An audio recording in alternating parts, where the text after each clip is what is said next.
A eso vamos. Lamentablemente las emisiones de gases de efecto invernadero son tantas ahora que vamos a tener que enfrentarnos a eso. Pero hay un tercero que es el enforcement, como le dicen en Estados Unidos, ¿no? Que es hacer cumplir la ley. Entonces, tenemos que actuar de manera integrada, ¿no? Ahora, decir, por ejemplo, la gente tiene que abandonar la práctica tradicional de las quemas, ya, pero eso es un proceso que incluye, digamos, por decirlo de alguna manera, educación, pero por otro lado, la introducción de técnicas modernas para procesar, por ejemplo, los residuos, ¿no es cierto? Totalmente. Por ejemplo, se puede usar ese biomasa, porque finalmente es biomasa, puede convertirse en biocombustible. No puede generarse también, inclusive con un tratamiento adecuado se convierte en biocarbón. Ese biocarbón es increíblemente poderoso para la fertilización, ayuda a la fertilización del suelo. Hay muchas técnicas, pero mientras que no se den los incentivos correctos para adoptar ese tipo de prácticas, ¿para qué lo hago? Si nadie me fiscaliza, no le veo la utilidad, entonces no lo voy a hacer. Por eso tiene que ir de la mano dos aspectos. Por un lado, la difusión y la acción del Estado, pero también darles estas alternativas. Y eso es algo que también te quiero contar ahora sobre las alternativas que se van a dar esta semana también en un evento. Claro, pero el ministro de Energía ha dicho hace un ratito, Rómulo Mucho, de que hay fondos. Es decir, hay fondos hay un fondo forestal, o sea, recursos, por lo que ha dicho, hay. Pero las imágenes, pues nosotros hemos seguido esto hace rato, desde que empezaron los incendios, como nosotros, una de las características exitosa como medio de comunicación es nuestra conexión con la gente en todo el país. Sí. Entonces nosotros nos enteramos de lo que está pasando realmente, ¿no? Incluso antes que otros, porque antes que sea noticia nacional es noticia para nuestra propia gente, porque somos un medio que está presente en todo el país, ¿no? Incluso con sus propias señales en cada lugar. Y desde que empezaron los incendios, en general, la respuesta ha sido, la noticia ha sido, el incendio está descontrolado, estamos solos, apagando nosotros mismos como podemos, con lo que tenemos a la mano, y poco menos que rezando, ¿no? Para que pase lo de Bongará, que por lo menos por un ratito llovió, y eso alivió la situación ayer, ¿no? Pero, ¿qué pasa con esto? O sea, ¿quién debería actuar? ¿Por qué no ha habido una respuesta que se haya sentido más orgánica, ¿no? Y eso es clave, ¿no? Lo que está faltando y lo que tú identificas es la necesidad de tener prioridad en la gestión integrada del manejo de desastres, ¿no? Porque eso es lo que tenemos que invertir en la gestión de riesgos. Y ya sabemos cuál es la amenaza y cómo va a empeorar, digamos, las situaciones en nuestras localidades, lo difícil que es el acceso, hemos tenido que hacer esa planificación adecuada y generar realmente una prioridad para la gestión de los recursos, ¿no?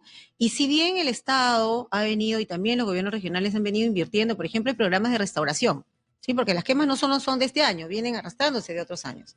Hay inversiones en restauración, en reforestación, pero no son suficientes, porque además tiene que hacerse de una manera planificada. El mundo ha cambiado, los Andes han cambiado, la Amazonía ha cambiado y va a seguir cambiando, lamentablemente, por todos estos impactos que estamos sufriendo. Entonces, ¿cómo hacemos, por ejemplo, una restauración inteligente? ¿Cómo la planificamos? ¿Dónde? Hay incluso especies nativas más resilientes a la reducción de recursos hídricos e incluso más resilientes a las quemas. ¿Dónde las colocamos estratégicamente? Entonces, hay que hacer primero que nada, una decisión, ¿no? Una decisión política que vamos a invertir en eso, invertir conciencia detrás. No solo es vamos a hacer reforestación por reforestación o por último poner al contrario. Porque además hay que tener, ¿no?, en el caso de la Amazonía una visión integral, que no solamente tienes los incendios, ¿no es cierto?, y la seca, sino tienes la bajada del nivel de los ríos y la crisis que eso implica para todo, para la vida de la Amazonía, ¿no? Correcto, pero además recuerda que estamos en un sistema donde ya conocemos las temporadas. Después de la temporada seca, ¿qué viene? Viene la época de lluvia, ¿no es cierto? Entonces siempre es nuestra esperanza, tranquilidad que esto ya va a llegar la época de lluvia, pero lo que está sucediendo, Nicolás, es que estamos viviendo la era de los extremos, ¿sí? Entonces, como te mencionaba, ahora estamos en una época muy fuerte, que no nos recuperamos todavía de la época seca del 2023, 2024, se espera, es más, ya muchos dicen los investigadores que se espera una niña, ¿no? Esa niña, ¿qué es lo que va a traer? Lluvias, como lo que estamos mencionando, tenemos nosotros nuestro equipo de Madre de Dios y nos contaban ayer, sí, ya empezaron un poco las lluvias, ya se ve el cielo claro. Claro, esa siempre ha sido nuestra esperanza, ¿no? Y las lluvias van a llegar, ¿no? Y efectivamente ya las cochas nuevamente se van a llenar, porque las cochas, las lagunas que tenemos en las zonas amazónicas, que las que dependen del pueblo, se está secando. Entonces, pero eso ya no es suficiente, ya no podemos estar esperanzados, es que ya va a llegar la lluvia, sino que ya tenemos que asumir que estos periodos cortos, además de lluvia, van a ser intensos, que vamos ahora a pasar desde una sequía extrema hacia inundaciones, huaicos, ¿no? Entonces, tenemos que asimilar esa situación y evitar, además, continuar afectando la situación. ¿A qué me refiero? Tenemos que evitar la deforestación, tenemos que evitar la degradación del bosque. El cambio de uso del suelo hace que la condición climática local se afecte. Ya no solo, la otra vez escuchaba que decían, esto es cambio climático, así que esto es de otros países, no nos afecta a nosotros. Y eso no es así, ya se ha demostrado. Claro, porque lo que dices es bien duro. Estamos pasando de que ahora lloramos porque ha bajado el nivel de los ríos, el Amazonas, el Ucayali, lo que podemos tener en unos meses, semanas incluso, es que empieza a llover con tal intensidad que el problema que tienes es el contrario.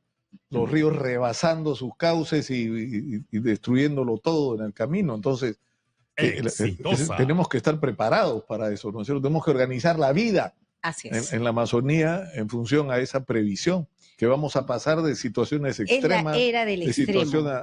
Situación extrema. Sí. Para terminar, ustedes van a tener un evento, ¿no? Sí.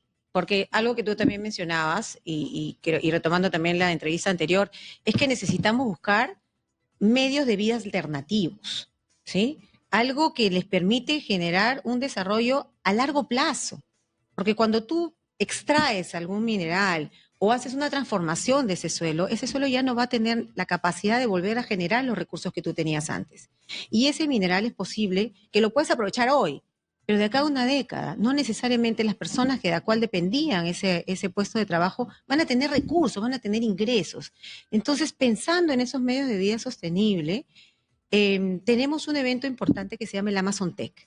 El jueves 20 va a ser un evento donde vamos a mostrar la ciencia, la tecnología y las innovaciones que hoy permiten que haya actividades de la bioeconomía, le llaman, ¿no? Cómo generar recursos, cómo generar bienestar a partir, por ejemplo, de la extracción de cultivos o de frutos amazónicos como la castaña, como el camu camu, como el aguaje. Eso está generando recursos importantes para la economía, no solo de los pueblos locales, sino también las comunidades indígenas. Además hay un boom es decir, el que tome la iniciativa de una manera agresiva se va a apoderar de ese mercado. Es la medicina y la cosmética natural proveniente de la Amazonía. Es decir, sin depredar en la Amazonía, tú puedes usar sus frutos para generar una industria multimillonaria que le puede cambiar la vida a las comunidades, pero de una manera espectacular. Los nutracéuticos, ahora cada vez más, no solo nosotros, también los países a nivel internacional están dispuestos a pagar no solo por la salud, sino también por cuidar la Amazonía. Entonces, solo quería mencionar que este evento va a ser en el marco de la Expo Amazónica, es cuando se juntan todas las regiones amazónicas del Perú a discutir durante 4 días y ahí estamos insertos en este evento. Vamos a hacer, por supuesto, la cobertura que corresponde. Muchas gracias por estar acá, Marilena Gutiérrez, directora de la Asociación para la Conservación de la Cuenca Amazónica. Y nos vamos